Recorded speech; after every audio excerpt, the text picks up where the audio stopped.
Le Seigneur soit avec vous. Évangile de Jésus-Christ selon saint Luc.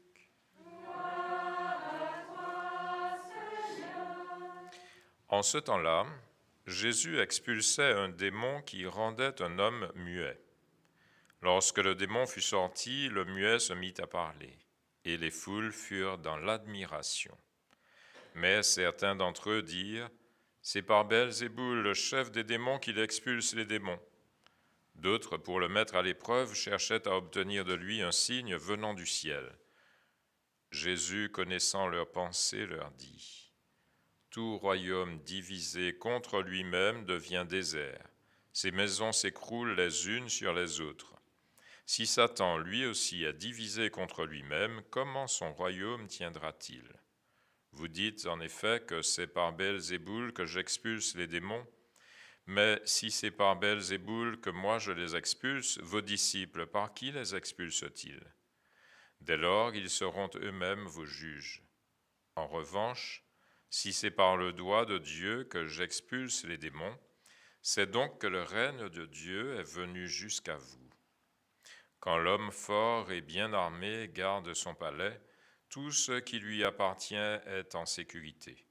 Mais si un plus fort survient et triomphe de lui, il lui enlève son armement, auquel il se fiait, et il distribue tout ce dont il l'a dépouillé. Celui qui n'est pas avec moi est contre moi. Celui qui ne rassemble pas avec moi disperse. Acclamons la parole de Dieu.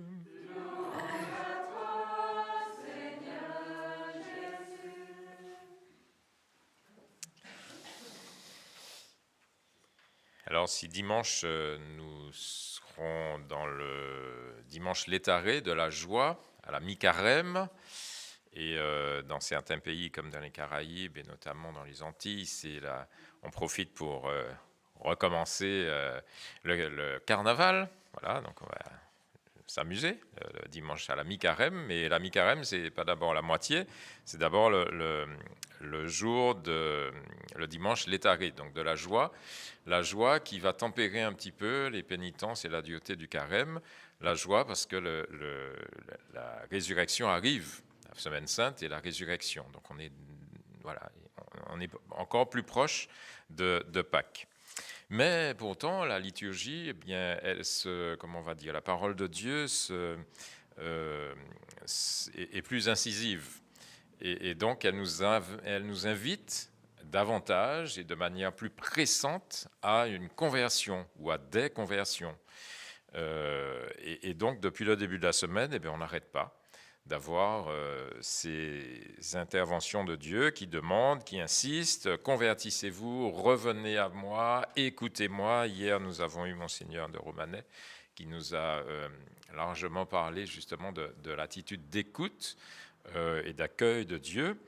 Et ben oui, voilà, il nous invite depuis le début de cette semaine de manière très pressante à l'écouter, à le suivre, à l'accueillir et à mettre en pratique ses commandements. Et aujourd'hui, évidemment, dans la première lecture que je reprends pour vous, ainsi parle le Seigneur, voici l'ordre que j'ai donné à vos pères, écoutez ma voix, je serai votre Dieu. Il l'est déjà, mais il faut le mettre effectivement dans notre vie, à sa première place. Je serai votre Dieu, vous serez mon peuple, et vous suivrez tous les chemins que je vous prescris, afin que, ça c'est extraordinaire, parce qu'on l'oublie, afin que vous soyez heureux. Tout le monde cherche une formule extraordinaire pour être heureux. On cherche des philosophies et puis des méthodes zen et puis je ne sais quoi. Mes amis, nous avons une recette infaillible. Écoutez ma voix, je serai votre Dieu et vous serez mon peuple. Vous suivrez tous les chemins que je vous prescris afin que vous soyez heureux. Voilà, la recette, elle est donnée. Donc voilà, vous allez méditer pour la peine. La première lecture. Et voilà, ce chemin de carême qui nous achemine tout doucement à Pâques. Et puis la deuxième chose que je voulais partager avec vous, avec cette recette du bonheur qui nous est donné, eh bien le Seigneur nous dit, vous n'êtes pas tout seul. Vous n'êtes pas tout seul. Cette recette du bonheur et ces efforts que nous avons à faire pour écouter le Seigneur et pour suivre ses commandements, afin d'être heureux, il y a une force qui nous est donnée. Et c'est la force du baptême, et en particulier de l'Esprit Saint. Nous sommes baptisés dans la mort et la résurrection de Jésus. Nous sommes baptisés au nom du Père, du Fils et du Saint-Esprit. Et du Saint-Esprit, le Saint-Esprit nous est donné. Et le Saint-Esprit, il faut le laisser se déployer dans notre vie. Et c'est assez extraordinaire quand on lui laisse la place, on le laisse se déployer dans notre vie. En tout cas, voilà, il y a des fruits extraordinaires dans notre vie, des fruits qu'on n'imagine pas. Donc, prions pour que le Seigneur déploie ses fruits dans notre vie. Et je vous donne juste une petite indication de l'existence et de la puissance de l'Esprit Saint que nous avons reçu au baptême.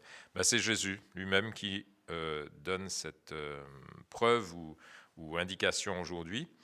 Il est là avec des disciples et puis il expulse un démon qui rendait un homme muet. Et lorsque le démon fut sorti, le muet se mit à parler.